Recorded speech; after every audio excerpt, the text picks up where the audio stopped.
Fire licked the papyrus shelves, and the world's memory turned to smoke. Not myth, not legend, a crime against thought itself. The Library of Alexandria, once swollen with the breath of every tongue, every science, every stolen scroll ripped from the hands of sailors, collapsed into silence. Here stood a fortress of words where Eratosthenes measured the earth with nothing but shadows, where physicians dissected truth from flesh, where histories of vanished empires whispered their last lines.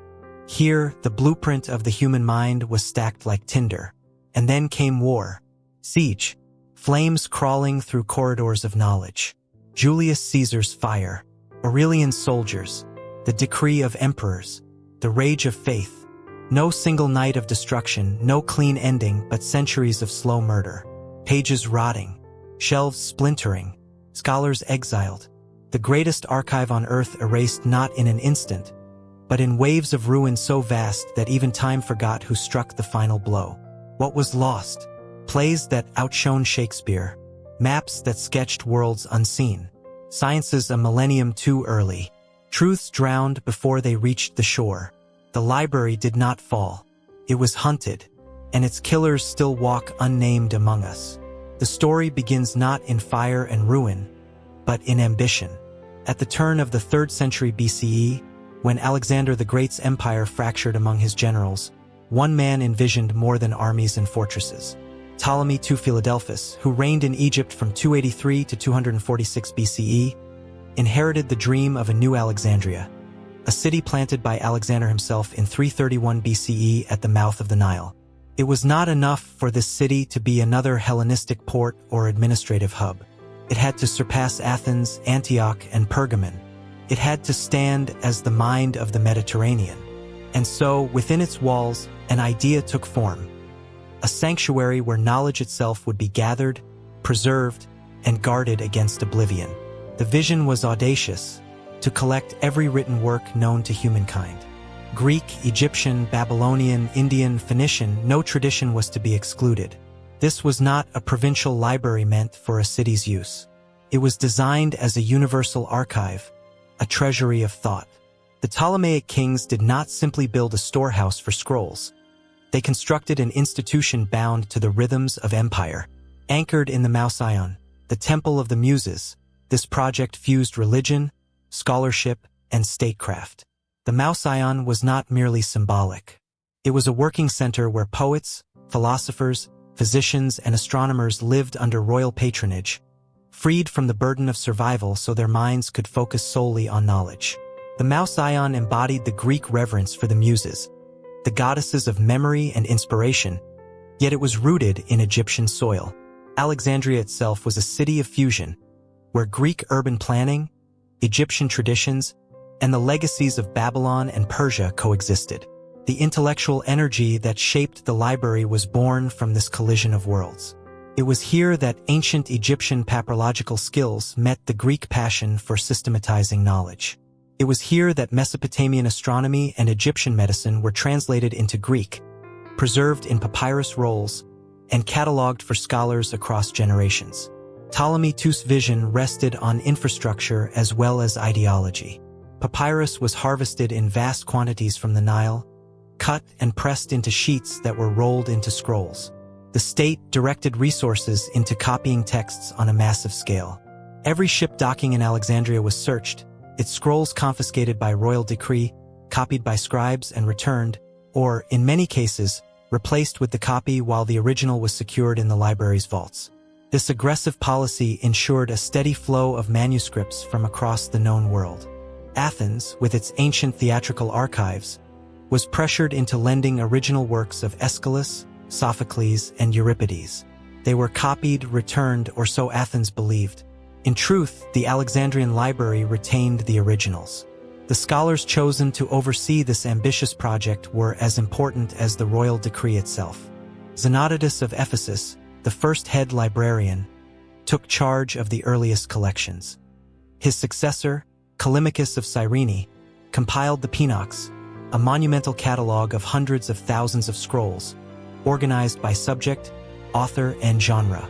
The Pinox was not only a guide to the holdings, It was the first attempt in human history at systematic library classification. It turned chaos into order, transforming scattered traditions into an intelligible map of knowledge. The catalog itself is lost, but ancient references confirm its existence and scale, testifying to the breadth of what the library once held. This was not a passive archive. The scholars of Alexandria actively shaped the intellectual world. Eratosthenes, the third librarian, calculated the circumference of the Earth with astonishing accuracy in the mid-3rd century BCE, using nothing more than measurements of shadows in Syene and Alexandria. His result, about 39,375 kilometers, was within a small margin of error from modern measurements. Other scholars standardized Homeric texts, preserving the Iliad and the Odyssey for posterity. Physicians dissected bodies, comparing Egyptian medical traditions with Greek theories, producing works that later informed Galen and beyond. Mathematicians extended the legacy of Euclid, whose Elements became one of the most influential texts in human history. The library was the intellectual mirror of Alexandria itself, a city whose lighthouse, the Pharos, was counted among the 7 wonders of the ancient world. Just as the Pharos projected light into the sea, guiding ships across the Mediterranean, the library projected intellectual light across cultures, drawing in texts from regions as distant as India and the edge of Africa. Through Alexandria, ideas traveled as swiftly as goods. Astronomical knowledge from Mesopotamia, Egyptian calendrical systems, Greek philosophical dialogues, Phoenician accounts of navigation, and perhaps even early Buddhist writings carried by traders. The Ptolemies pursued this collection with relentless determination because knowledge was power, power to govern, power to compete with rival Hellenistic states, power to enshrine Alexandria as the permanent center of thought. It is crucial to understand the context that made such a dream possible. The death of Alexander in 323 BCE fragmented his empire, but it also left behind a network of Greek cities and institutions. Greek became the lingua franca of scholarship, a common intellectual bridge between peoples who otherwise shared little. In Egypt, this meant the coexistence of ancient temple traditions with imported Greek philosophy. The Ptolemaic kings, though Macedonian by blood, adopted Egyptian royal titles and performed pharaonic rituals, embedding themselves in native structures while asserting Hellenistic authority. The library, therefore, was a product of empire as much as it was of curiosity. It stood as both symbol and instrument of control. By collecting the words of all nations, the Ptolemies placed the intellectual inheritance of the world within their own grasp. Yet this dream was fragile, built on papyrus that decays with time and dependent on political patronage that could shift with dynasties. The very scale of the ambition made it vulnerable. The scrolls, numbering in the hundreds of thousands, required careful preservation in a city humid and alive with salt air. Fires, even small ones, were constant threats. But in its earliest centuries, under Ptolemy II and his successors, the vision burned brightly. Alexandria became the city where scholars debated the shape of the cosmos, the purpose of tragedy, the meaning of history. It was Athens reborn on Egyptian soil, magnified to imperial proportions. The Library of Alexandria in its origin was not myth but deliberate policy, not legend but logistics, politics, and vision sharpened into reality. It was the embodiment of a belief that the world could be gathered, ordered, and preserved within walls. A belief that nothing, no text, no voice, no tradition, should be left outside the reach of Alexandria's shelves. This birth was not an accident of history, but a conscious act of empire, where the hunger for permanence clashed with the fragility of memory. It stood as one of the boldest acts of cultural ambition the ancient world had ever seen. The Library of Alexandria was not built to be a passive treasury of scrolls. It was constructed as a weapon of collection, a vast mechanism designed to seize, copy, and absorb the written memory of the world. From the beginning of the 3rd century BCE, the Ptolemies ruled with the conviction that Alexandria would not only outshine Athens as the center of culture, but would outlast every rival by capturing knowledge itself. The ambition was without precedent. Other cities had archives, some had libraries, but Alexandria sought something larger, something that bordered on the absolute, to gather every known text under one roof. The methods were unflinching. Every ship docking in the great harbor of Alexandria was subject to inspection. Cargoes of grain, papyrus, incense, or timber were not the only goods of interest. Scrolls were demanded, seized by decree, and sent directly to the scribes of the library. The texts were copied at state expense, and often the copy was returned while the original was kept. This practice extended across merchants, diplomats, and scholars passing through the port, making Alexandria's harbor not only the lifeblood of trade, but also a funnel of intellectual wealth. Few travelers could escape leaving behind a fragment of their homeland's memory. The scope was vast. Greek plays and philosophical works, Babylonian astronomical records, Egyptian temple inscriptions, Phoenician merchant accounts, early Indian treatises, Hebrew writings, and possibly even Buddhist texts moving westward along trade routes. All were candidates for inclusion. The library's hunger was indiscriminate. Literature, medicine, mathematics, geography, history, religion, nothing was excluded, because the Ptolemaic kings did not envision knowledge as divided into categories of usefulness or pleasure. To them, it was all power, all material for empire. The organization of such a collection required more than royal decree. It demanded intellectual structure. Xenodotus of Ephesus, the first known head librarian, faced the monumental task of arranging scrolls that numbered, according to ancient sources, in the hundreds of thousands. His work was not merely administrative. He was among the first to attempt a critical edition of Homer, comparing multiple versions of the Iliad and Odyssey, removing interpolations, and creating a more authoritative text. This kind of scholarship was possible only in a place where manuscripts of every version could be brought together. The library thus became not just a storehouse but a crucible, where comparison and correction forged new intellectual standards. After Xenodotus, Callimachus of Cyrene expanded the system. He composed the Pinox, a catalog so comprehensive that it extended across multiple scrolls itself. Organized by author, subject, and genre, it was the prototype of the modern library catalog. The Pinox included biographical notes and summaries, creating not only an inventory but also a contextual framework for the texts. Though the catalog itself is lost, references to it demonstrate its scope. An intellectual map of ancient knowledge, structured so that scholars could move within it. Callimachus' work was an attempt to impose order on chaos, to transform the sheer flood of information into something navigable. Without it, the collection would have been an unsearchable mess. The library was not silent. Its scholars were not mere guardians but active participants in knowledge-making. Eratosthenes of Cyrene, who became chief librarian in the mid-3rd century BCE, stands as one of the greatest examples. Around 240 BCE, he calculated the circumference of the Earth by comparing the angle of shadows in Syene, modern Aswan, and Alexandria at the same time of year. His estimate of approximately 39,375 kilometers was remarkably close to the actual value of 40,075 kilometers, a feat unmatched until modern science. This was not abstract speculation. It was precise measurement made possible by access to geographical reports, mathematical treatises, and the resources of a library that held texts from across the known world. What might have been housed there haunts history. Only fragments survive of the works of Greek tragedians. Out of perhaps 90 plays by Aeschylus, 7 survive. Of Sophocles' more than 120 plays, only 7 are intact. The library may once have held them all. The same is true of historians. The works of Hecataeus of Miletus, early accounts of the Persian Empire, and detailed records of Carthaginian and Phoenician navigation are known only through secondary references. Babylonian astronomical tables, Egyptian medical papyri that trace centuries of practice, Indian philosophical texts predating translations that reached later Greek or Arabic scholars, all may have rested within the walls of the library. The fragments known today hint at entire universes of thought that once existed whole. The ambition stretched far beyond Greek inheritance. The Ptolemies commissioned translations of foreign works into Greek, the most famous example being the translation of Hebrew scriptures into the Septuagint. According to tradition, 72 scholars were brought to Alexandria during the reign of Ptolemy II to produce a Greek version of the Torah, making the Jewish scriptures accessible to the wider Hellenistic world.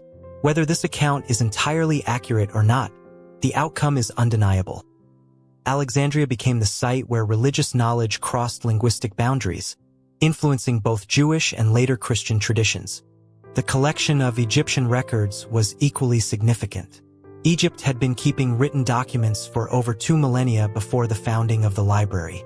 Temple archives contained lists of kings, medical practices, agricultural instructions, and religious texts. By absorbing these, the library preserved not only Greek thought but also the inheritance of one of the world's oldest civilizations. It was a convergence point where hieroglyphs, cuneiform, and alphabetic scripts could, through translation and commentary, coexist. The Ptolemies pursued this goal not only for prestige but also as a deliberate assertion of control. By holding the intellectual heritage of multiple cultures, Alexandria positioned itself as the arbiter of knowledge. Pergamon, a rival Hellenistic kingdom, attempted to compete by developing its own library in the 2nd century BCE, using parchment instead of papyrus when Egypt restricted its exports. The rivalry underscored how libraries themselves had become instruments of power, each kingdom striving to claim superiority through the possession of texts. The library's existence reflected the broader Hellenistic moment, when Greek language and culture acted as the unifying medium of an empire fractured after Alexander's death in 323 BCE. By the reign of Ptolemy II, Greek had become the scholarly lingua franca from the Mediterranean to the Near East. Alexandria's library stood at the center of this linguistic network, enabling knowledge from disparate lands to be brought together in translation. This universality was not accidental. It was the precise fulfillment of a political and cultural vision, to make Alexandria the intellectual capital of the known world. Every scroll acquired, every text translated, every catalog entry compiled reinforced the same idea, that knowledge could be collected, ordered, and controlled. For the Ptolemies, universality was not an abstract dream, it was a practical strategy. To govern Egypt, to compete with rival dynasties, to claim legitimacy as successors of Alexander, they needed more than armies. They needed mastery over the written record of human civilization. The library was their answer. In the act of gathering, they reshaped the ancient world. Texts that might have remained local, confined to one region, were drawn into a larger system. Traditions that might have disappeared without trace were at least, for a time, preserved and studied. The library's hunger for universality meant that every culture passing through Alexandria left behind part of itself, absorbed into a collection that sought nothing less than to hold the world within its walls. The question of what knowledge the Library of Alexandria once held cannot be answered with a simple list of titles. It must be traced through echoes, through secondary mentions, through works that refer to other works long since vanished. The silence of absence is deafening, but from that silence emerges a sense of scale. The library stood as a mirror of the intellectual world of the 3rd century BCE, and through its shelves ran the veins of the entire Mediterranean, the Near East, and lands beyond. What remains today is not the collection itself, but the shadow it left on later writers who spoke of texts they had read but which no longer exist. That shadow is vast enough to suggest a treasure house of knowledge unmatched in antiquity. The clearest category of loss lies in Greek drama. Aeschylus, Sophocles, and Euripides together wrote hundreds of plays between the 5th and 4th centuries BCE. What survives now is a mere fraction. 7 complete plays from Aeschylus out of perhaps 70, 7 from Sophocles out of more than 100, and around 18 from Euripides out of over 90. Ancient writers in later centuries referenced many more, quoting lines, describing themes, or comparing performances. These missing works were not minor experiments but part of the dramatic canon that once shaped civic life in Athens, performed at festivals, and studied for centuries after. It is almost certain that the Library of Alexandria, with its aggressive methods of collection and its possession of Athenian originals, contained complete sets of these tragedies. Their absence today speaks not only to the fragility of papyrus but to the shattering cultural blow inflicted by the library's decline. The historians, too, are silenced. Herodotus and Thucydides survive, but many others do not. Hecataeus of Miletus, an early chronicler of the world, survives in fragments alone. The works of Ephorus, who wrote a universal history covering the known world up to his own time in the 4th century BCE, are gone. Records of Carthaginian and Phoenician voyages, especially accounts of circumnavigation of Africa, hinted at in later texts, may once have been preserved in Alexandria. Egyptian king lists, Babylonian chronicles, and Persian imperial archives, translated into Greek or stored in the original, may have lain on those shelves. From these vanished works, entire perspectives on the ancient world are missing. Histories not told by victors, but by those whose voices were smothered by the loss of their manuscripts. Medicine and science were heavily represented.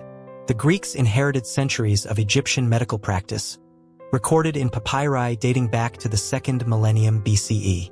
Hippocrates of Kos had already established a school of rational medicine in the 5th century BCE, and his corpus of writings was collected and studied by Hellenistic physicians. In Alexandria, Herophilus and Erasistratus conducted anatomical studies in the early 3rd century BCE, dissecting human bodies and producing works that described the nervous system, the circulatory system, and the brain with unprecedented clarity. Their treatises, cited by later physicians like Galen in the 2nd century CE, were almost certainly preserved in the library. These were not mythical sciences but documented medical achievements that pushed the boundaries of what the human body was understood to be. Their absence from direct transmission means much of early anatomical science had to be reconstructed piecemeal centuries later. Mathematics and astronomy formed another pillar. Euclid, working in Alexandria around 300 BCE, produced the elements, which did survive, but his other works, such as Conics and Sidereia, are largely lost. Archimedes, active in the 3rd century BCE, sent works to Alexandria that extended geometry, mechanics, and hydraulics. Eratosthenes, as chief librarian, not only calculated the circumference of the Earth, but also created a system of latitude and longitude, producing early maps of the inhabited world. Hipparchus, in the 2nd century BCE, refined astronomical charts that influenced Ptolemy's Almagest centuries later. The library may have housed star catalogs, solar observations, and planetary models now irretrievably gone. These were not fantasies of advanced futuristic science, but genuine achievements of antiquity, grounded in careful observation, mathematical rigor, and instruments like the gnomon and astrolabe. The library's reach extended beyond Greece. Through Egypt's trade routes, Indian texts may have been acquired. There are indications in later Greek writings that early Buddhist and Hindu philosophical works were known in some form to Hellenistic scholars. Pyrrho of Elis, who traveled with Alexander's army into India, encountered Indian philosophers and returned with ideas that influenced his skeptical school. The presence of Indian mathematical treatises, or even early formulations of concepts like zero, cannot be confirmed, but given Alexandria's policy of seizing and copying, such works may well have reached its shelves. If they did, they would have represented one of the earliest intersections of Eastern and Western intellectual traditions. The same applies to Mesopotamian knowledge. Babylonian astronomy, with its precise records of planetary movements and mathematical texts using base 60 systems, predated Greek astronomy by centuries. When Greek scholars began developing geometric models of the heavens, they often relied on Mesopotamian data, translated and transmitted through places like Alexandria. The library's holdings may have included cuneiform tablets rendered into Greek, carrying with them the weight of a civilization that had tracked the skies for over 1,000 years. Egyptian records, stretching back into the Old Kingdom, were also of interest: king lists, rituals, calendars, and engineering manuals that revealed how the pyramids, temples, and irrigation systems were constructed. These were texts of continuity, rooting the Hellenistic project in the depth of older civilizations. The question of myth must be confronted. Later traditions inflated the library's contents into legends of lost machines, secret formulas, or technologies centuries ahead of their time. Stories of steam engines, flying machines, or electricity stored in scrolls of Alexandria belong not to history but to imagination. What the library truly held was no less extraordinary: the highest achievements of ancient thought in philosophy, science, medicine, literature, and history. It represented not futuristic impossibilities but the real, painstaking, cumulative work of human civilizations. The myths speak to the longing for what cannot be recovered, but the reality. Accurate astronomical charts, detailed anatomical treatises, hundreds of lost tragedies, entire vanished histories, is powerful enough without invention. The Library of Alexandria was a window into a pluralistic intellectual world. It was not a Greek archive alone but a convergence point of cultures. Greek rationalism, Egyptian tradition, Mesopotamian precision, Phoenician navigation, Indian philosophy, and Hebrew scripture intersected there. The Septuagint, the Greek translation of the Hebrew Bible produced in the 3rd century BCE, stands as proof of this pluralism. It was commissioned in Alexandria, where the linguistic needs of Jewish communities required sacred texts to be accessible in Greek. The translation did not erase the original. It multiplied its reach, allowing it to pass into the Christian world and shape Western religion. This act of translation embodies the essence of the library itself. Knowledge taken from one context and preserved, reinterpreted, and transmitted into another. Every surviving fragment, every later reference to a lost text, points back to the shelves of Alexandria. It was there that the drama of Athens, the records of Babylon, the medicine of Egypt, the geometry of Greece, and perhaps the philosophy of India were drawn together.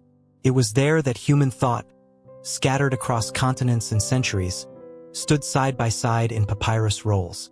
What knowledge did it hold? Enough to remind the world forever that memory itself can be burned. The Library of Alexandria was never as invincible as its legend suggests. From the moment of its founding in the early 3rd century BCE, its survival depended on forces it could not control: the favor of rulers, the stability of a kingdom, the delicate life of papyrus itself. Knowledge, no matter how carefully gathered, remained hostage to the politics of power and the weakness of material. What was hailed as a universal archive of the ancient world was in truth a fragile sanctuary, vulnerable at every seam. The Ptolemies who built the library understood that patronage was the lifeline of scholarship. Ptolemy II Philadelphus, 283 to 246 BCE, poured resources into the Mouseion, maintaining its scholars like prized court officials. Poets such as Callimachus and Apollonius of Rhodes thrived under this royal system, composing works that were at once literature and instruments of prestige. But that support was not unconditional. A poet who offended the court could be exiled, as Apollonius himself was for a time, leaving the very custodians of knowledge exposed to political whims. Scholars lived by the favor of kings, and the library's strength was bound to dynastic fortune. When the Ptolemies prospered, the library flourished. When their authority fractured, so too did the sanctuary of knowledge they sustained. The tension between intellectual ambition and royal power was constant. The Ptolemies demanded that Alexandria stand as the supreme intellectual capital of the Hellenistic world. Yet the court also distrusted scholars who appeared too independent. Knowledge was welcome, but only under control. The rivalry between Callimachus and Apollonius of Rhodes, the two great poets of Alexandria, unfolded within this political context. Their disputes over literary form, epic versus short, precise works, were not mere academic debates but contests shaped by court politics, where patronage and rivalry could determine a scholar's legacy. The library was not a neutral ground. It was an arena where the ambitions of rulers and the ambitions of thinkers collided. Even when rulers offered support, the library's contents were impermanent by their very nature. The medium of preservation was papyrus, manufactured in Egypt from the stalks of the papyrus plant and pressed into sheets that were rolled into scrolls. Though ideal for copying and circulation, papyrus was extraordinarily vulnerable to the passage of time. In Alexandria's humid coastal climate, scrolls needed constant maintenance. Insects, mold, and careless handling could reduce them to dust. Every roll in the library carried within it the seeds of its own destruction. Unlike modern paper, papyrus did not endure centuries without deterioration. It demanded vigilance. Without copying and recopying, every scroll risked vanishing even without fire or war. The threat of fire was ever present. Ancient cities were built of wood, lit by open flames, and vulnerable to accidents. A single spark could consume entire quarters. The Library of Alexandria was no exception. Papyrus burned easily, and the vast storage rooms, packed with rolls, were tinderboxes waiting for disaster. Even before the legendary fires attributed to Julius Caesar's siege in 48 BCE, the risk hung over the collection. No matter how magnificent the institution, it stood one accident away from annihilation. The fragility of the main library was offset, in part, by the creation of another repository. The Serapeum, a temple dedicated to the Greco-Egyptian god Serapis, became home to what sources call the Daughter Library. Located in the southwestern quarter of Alexandria, the Serapeum housed a significant collection of texts, perhaps overflow from the main library. The Serapeum was both sanctuary and safeguard, an extension of the project of universal knowledge. Yet it too would eventually suffer destruction, targeted not by accident but by deliberate policy in the late 4th century CE, when Christian authorities, enforcing imperial decrees against pagan worship, dismantled temples across the empire. The Serapeum's fate underlined the precariousness of all such repositories. Libraries were not eternal monuments. They were institutions tied to the fortunes of their age. The fragility of the Alexandrian collections must also be understood in comparison to modern archives. Today, libraries store books printed in thousands of copies, distributed across nations, preserved in climate-controlled vaults, and duplicated digitally. Loss is mitigated by replication. In antiquity, by contrast, a text might exist in only a handful of copies, sometimes in only one. A play of Sophocles or a treatise of Herophilus could be represented by a single papyrus roll in Alexandria, vulnerable to decay or fire. Once destroyed, the work was irretrievably gone. Knowledge was not stable. It teetered constantly between survival and extinction. This vulnerability extended to politics as well. Alexandria was not a secluded sanctuary of scholars, but a city at the heart of Mediterranean power struggles. The Ptolemaic dynasty itself was beset by internal conflicts, assassinations, and wars with rivals like the Seleucids and later the Romans. Each shift in fortune reverberated through the library. Royal patronage could not protect it from armies laying siege to Alexandria or from rulers who cared little for scholarly prestige in times of crisis. What had been built as a monument to permanence was, in reality, subject to the instability of empire. The scholars of the Mouseion were aware of this fragility. Their efforts to catalog, edit, and preserve texts were not acts of complacency, but urgent responses to the awareness that knowledge could be lost. Callimachus Pinox was not simply an academic exercise. It was a lifeline, a way to impose order on an immense and perishable collection, ensuring that texts could be found and copied before they disintegrated. Eratosthenes' geographical works, though celebrated for their innovation, were also part of this larger project of preservation, capturing knowledge of the earth at a moment when wars and decay threatened to erase older records. The Library of Alexandria was a fragile sanctuary not because it was neglected but because the very conditions of the ancient world made permanence impossible. Political instability could withdraw funding, rivalries could fracture intellectual communities, papyrus could crumble in the climate, fire could consume entire collections, and religious or political shifts could turn libraries into targets of destruction. Every scroll was a victory against oblivion, but every scroll was also a reminder that oblivion stood close at hand. The vision of universality that defined the library was constantly undermined by the reality of fragility. It was a house of knowledge built not on stone, but on papyrus, politics, and patronage, elements that could never be fully secured. Its survival depended on vigilance, and its vulnerability defined it as much as its ambition. The Library of Alexandria was at once the boldest intellectual project of its age and the most precarious, a sanctuary where the weight of the world's memory rested uneasily on the thinnest of foundations. The story of the Library of Alexandria is often reduced to one catastrophic blaze, a single night when fire consumed the world's knowledge. But history rarely grants such clean tragedies. The truth is more complex, more unsettling, and ultimately more revealing. The library did not vanish in an instant, but endured centuries of erosion, its destruction unfolding not as one act but as a sequence of blows delivered across empires, rulers, and ages of shifting faith. The myth of one fire hides the reality of many. The first and most famous account ties the library's fate to Julius Caesar. In 48 BCE, during his campaign in Alexandria, Caesar found himself cornered by the fleet of Cleopatra's brother and rival, Ptolemy XIII. To prevent being surrounded, he ordered the harbor ships burned. The flames spread to the docks and into the city's warehouses, where scrolls from the library were stored after being seized from incoming vessels. Ancient writers differ on what exactly was lost. Plutarch, writing in the 1st century CE, claims that part of the library perished in that fire. Dio Cassius, a Roman historian of the 3rd century CE, echoes this, saying many places were burned, including collections of books. Yet Strabo, who lived in Alexandria in the years immediately after Caesar, makes no mention of a destroyed library. This silence raises questions. If the main library had truly been reduced to ash in 48 BCE, why did later scholars like Didymus of Alexandria, known as book forgetting for his vast yet scattered memory, continue to work with extensive collections? The evidence points not to total annihilation, but partial damage. Warehouses and annexes consumed, scrolls destroyed in the tens of thousands, yet the institution itself surviving. The first fire, then, was not the end. It was only the beginning of a long unraveling.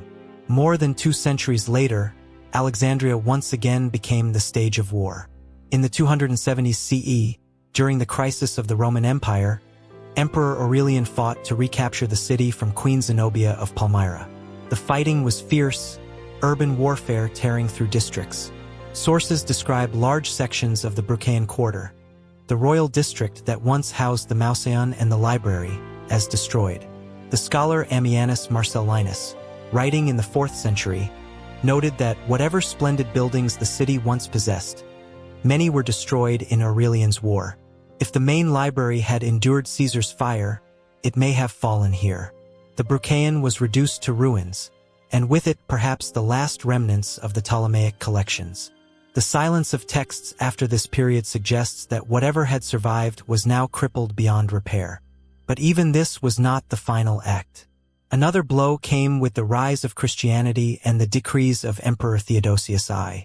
In 391 CE, Theodosius ordered the closure of pagan temples across the empire.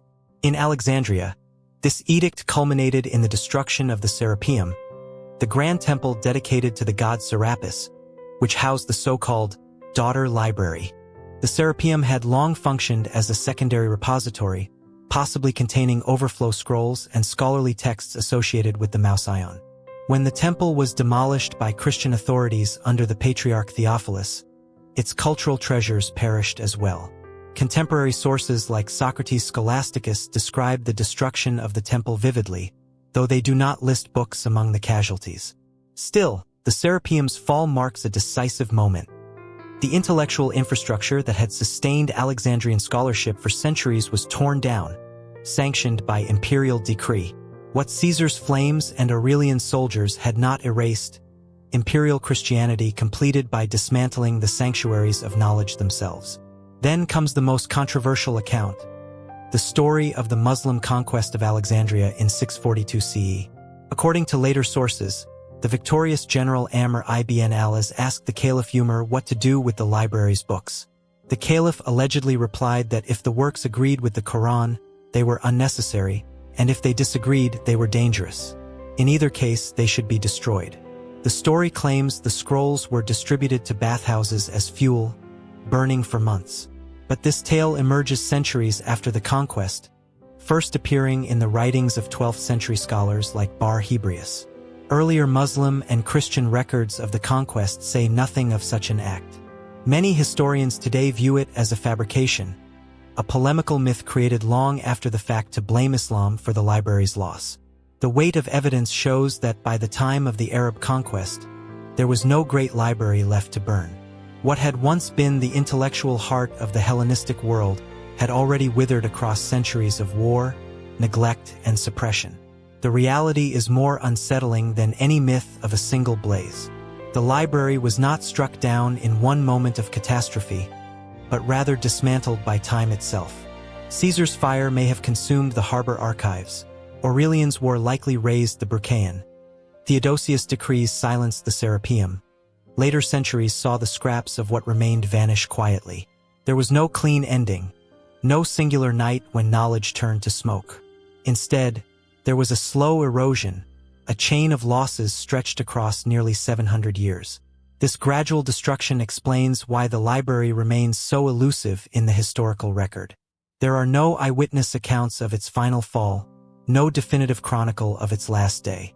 Instead, we find scattered references, contradictions, silences, and myths layered atop partial truths. The absence itself speaks volumes.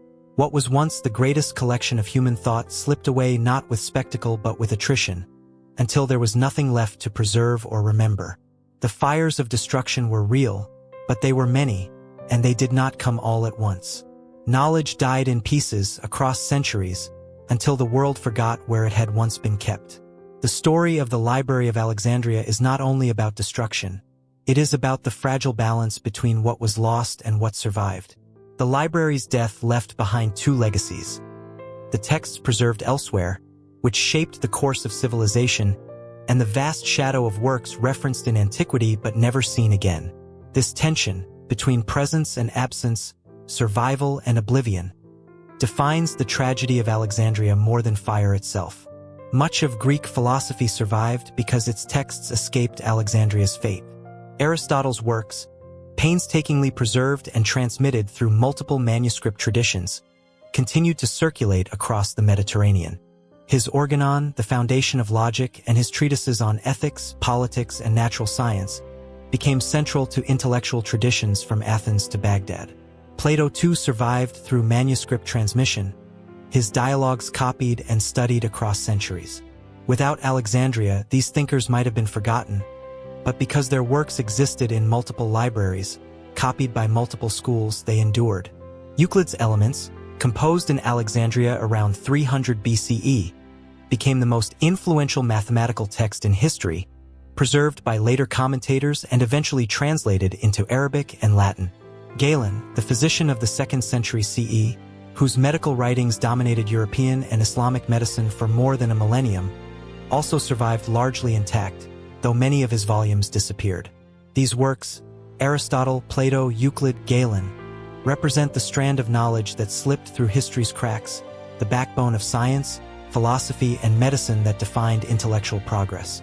But the shadow is darker than the survival. Consider the works of the Greek tragedians. Today, only 7 plays of Aeschylus remain, 7 of Sophocles, and 18 of Euripides. Ancient scholars recorded that Aeschylus alone wrote over 70 plays, Sophocles over 120, Euripides more than 90. Most of this corpus has vanished. What survives is but a sliver of what once existed, a ghostly fragment of a vast artistic world. Lost too are countless comedies of Menander, of which only scraps remain despite his immense popularity in antiquity. These were not idle amusements. They were mirrors of ancient society, windows into daily life, politics, and the human condition. Their absence is not silence but a severed voice, cutting humanity off from its own memory. Historical works followed the same path. Herodotus and Thucydides survived, but many early chronicles cited by ancient authors disappeared. The histories of Berossus of Babylon, who in the 3rd century BCE wrote a comprehensive account of Mesopotamian culture, are gone. The writings of Manetho, the Egyptian priest who recorded the dynasties of pharaohs, survive only in fragments quoted by later historians. Countless accounts of early Mediterranean and Near Eastern cultures, documents that could have offered precise knowledge of origins, migrations, political orders, were reduced to ash or simply neglected until they decayed. Knowledge of entire civilizations now rests on secondary references, faint echoes of voices once clear. The sciences too suffered. We know of astronomical treatises by Hipparchus, a 2nd century BCE astronomer whose work on stellar catalogues and planetary motion influenced Ptolemy, but much of his writing is lost. Archimedes' works survived in part, but references suggest texts of his theories never reached us. In medicine, Galen's surviving corpus was immense, yet he himself referenced treatises that no longer exist, erased by neglect. Ancient cartography, early maps of the known world, measurements of distances, and attempts at global geography also perished in the gaps. What remains is enough to hint at extraordinary sophistication, yet never sufficient to reconstruct the whole. The ghost library lives in these absences. It is not an imaginary idea. It is the corpus of lost works whose existence is recorded, referenced, or quoted in surviving texts, but which no one has read in their entirety for nearly 2,000 years. Didymus of Alexandria, the scholar said to have written 3,500 books, is known only by citations. His commentaries on Greek literature would have preserved endless details now missing. The philosopher Chrysippus of the Stoics supposedly wrote more than 700 works, almost all gone. Claudius Ptolemy's Almagest survived, but other astronomers mentioned alongside him are shadows. The ghost library is vast, stretching across centuries, haunting every field of thought. And yet there is irony. Not all was annihilated without trace. Some knowledge resurfaced in translation. During late antiquity and the medieval period, Greek works were translated into Syriac, Armenian, and later Arabic. This transmission preserved Aristotle's logic, Galen's medicine, Ptolemy's astronomy, and Euclid's geometry. Without the Syriac-speaking scholars of the Near East and the translators of Baghdad's House of Wisdom in the 9th century CE, much of this inheritance might have vanished entirely. Even fragments of lost Greek works survived through quotations in Arabic texts. For example, later Islamic astronomers preserved references to Hipparchus that would otherwise be unknown. In this way, the ghost library still flickers in shadows, in fragments scattered across languages and centuries. Some believe undiscovered manuscripts may yet remain, hidden in forgotten collections. The discovery of the Archimedes palimpsest in 1906, an overwritten Byzantine prayer book that contained lost works of Archimedes, proved that ancient texts can resurface unexpectedly. The Oxyrhynchus papyri, uncovered in Egypt in the late 19th and early 20th centuries, yielded fragments of lost Greek plays, Gospels, and treatises. Each scrap recovered feels like a hand reaching out from the silence, proof that the destruction was never total, only overwhelming. The possibility of more fragments, buried in desert sands or monasteries, keeps the story alive, but it is the absence that dominates. The destruction of Alexandria's library remains more than a physical loss. It is a reminder of the fragility of human memory. Knowledge is not permanent. It is always vulnerable to fire, to neglect, to conquest, to shifts of power and faith. What survived, Aristotle, Plato, Galen, Euclid, did so almost by accident, through the resilience of manuscript culture and the commitment of translators. What was lost, however, far outweighs what we possess. The Ghost Library stands as a shadow archive, forever inaccessible, its contents known only through whispers in surviving texts. It is the silence behind every page we read, the unspoken reminder that human civilization has always been closer to forgetting than remembering. The Library of Alexandria is more than an institution lost to time.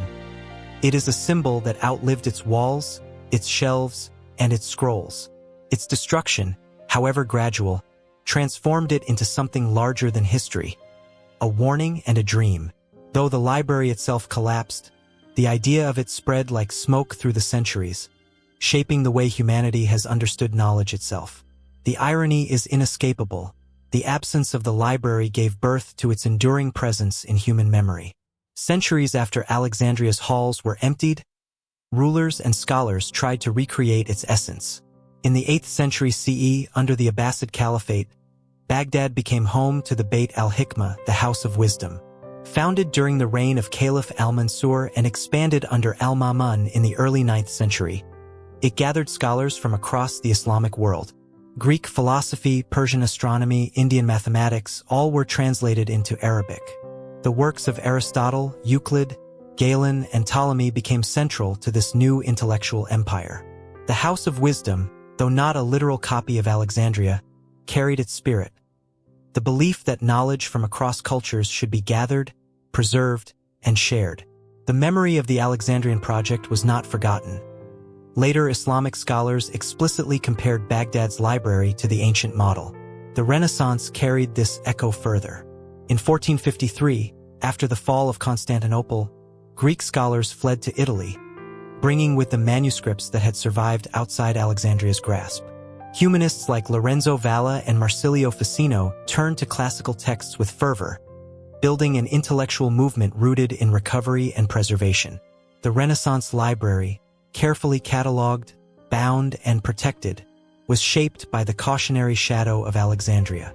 The idea that knowledge could vanish spurred an obsession with collecting, copying, and safeguarding. When Poggio Bracciolini uncovered forgotten works of Cicero, Quintilian, and Lucretius in monastic libraries during the early 15th century, the triumph was measured not only in what was found but also in what had nearly been lost.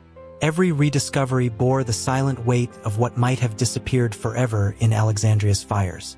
The model carried into modernity. The research university, first formalized in Europe in the late Middle Ages and refined in the Enlightenment, emerged from this same tension. The University of Bologna, founded in 1088, became a center for law. Paris, Oxford, and later Heidelberg followed. By the 19th century, Wilhelm von Humboldt's model of the university in Berlin emphasized not just teaching but research, the creation of new knowledge.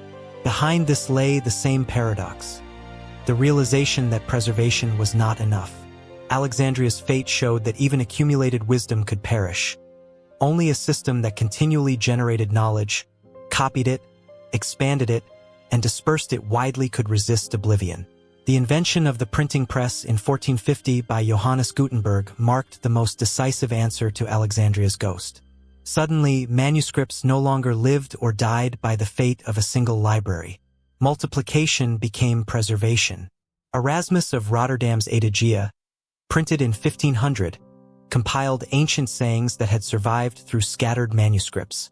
The works of Galen, Aristotle, and Euclid, once fragile in papyrus and parchment, became resilient in print. The fear of fire remained, but redundancy, thousands of copies circulating across Europe, meant no single catastrophe could erase them completely. The Alexandrian lesson was embedded in the very logic of print culture: safeguard through replication. By the 20th century, Alexandria's absence had become a metaphor for the fragility of human knowledge. The rise of archival science, state libraries, and national archives all carried a defensive logic. Knowledge must be protected from fire, war, and neglect. The British Library, the Bibliothèque Nationale de France, the Library of Congress, each amassed millions of volumes not only to serve scholars but also to embody the determination that what was lost once should never be lost again. Yet Alexandria remained the reference point, invoked in debates about cultural destruction during the Second World War, when the burning of the Warsaw Library or the looting of European collections was likened to its fate. The digital revolution carried this anxiety into a new medium. When projects like JSTOR, Google Books, and open access archives emerged in the late 20th and early 21st centuries, their architects framed their mission in Alexandrian terms. Digital storage promised resilience beyond fire and decay. Vast databases, backed by servers across continents, echoed the ancient vision of universal knowledge gathered in one place. Yet even here the paradox endures. Servers can fail, formats can become obsolete, political or corporate interests can restrict access. The fragility that destroyed Alexandria lingers in different forms, reminding modern societies that preservation is not merely technical but political, cultural, and economic. The myth of Alexandria sharpened this awareness. Historians know the destruction was not a single apocalyptic fire but a slow erosion, partial damage under Julius Caesar in 48 BCE, more devastation under Aurelian in the 270s CE, possible losses during Theodosius' decrees against pagan temples in 391 CE, and further neglect in the centuries after. Yet the legend of one great blaze persists. This power lies not in accuracy but in symbolism. It has become the archetype of cultural loss, invoked whenever archives, libraries, or monuments fall. The bombing of the National Library of Bosnia in Sarajevo in 1992, where nearly 2 million volumes burned, was called a modern Alexandria. The phrase surfaces again and again, proof that the myth now overshadows the event itself. The paradox is unmistakable. The very destruction that robbed humanity of countless works created an enduring awareness of fragility. Without Alexandria's fall, perhaps the urgency to preserve, to catalog, to multiply would not have carried the same weight. The library became more than a historical institution. It became a metaphor, a story retold not to describe what was but to warn of what can happen. In this sense, the Library of Alexandria never truly ended. Its shelves may be gone, but its presence has shaped every attempt to preserve knowledge since antiquity. The library survives as a dream, not of what was lost, but of what knowledge could be, universal, protected, and shared across generations. The warning remains etched into every archive and database. the understanding that what is preserved is never permanent, only safeguarded for now. The myth endures because it carries both grief and hope, both the memory of loss and the promise that humanity can learn from it. The Library of Alexandria remains alive, not in its scrolls, but in the idea that knowledge is fragile, precious, and belongs to everyone.